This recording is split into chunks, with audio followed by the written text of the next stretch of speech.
c'est de bonne guerre parce que tant qu'il y a recours, il faut y aller. Il faut y aller, il faut tenter le tout pour le tout, car il s'agit là d'une Coupe d'Afrique en principe qui pourrait ouvrir la voie aux Jeux Olympiques, donc pour cette catégorie.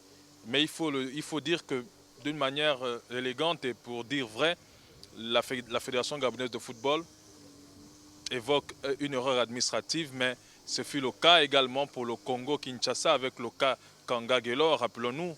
Et là, le Gabon est sorti vainqueur, mais on ne veut pas avoir deux poids, deux mesures. Pourquoi est-ce que ça arrangerait le Gabon quand il s'agit d'un joueur, d'un avantage pour nous, et ça ne nous arrangerait pas quand il s'agirait d'un avantage pour l'équipe adverse, en l'occurrence le Cameroun, qui n'a pas démérité. C'est vrai que sur le terrain, ils ont perdu, mais côté administratif, c'est aussi ça les règles du jeu, être un bon perdant.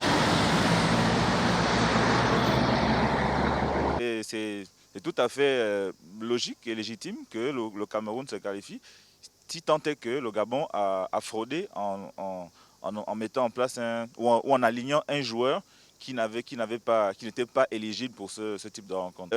La leçon que le Gabon doit tirer, c'est le professionnalisme au niveau, j'entends au niveau des dirigeants.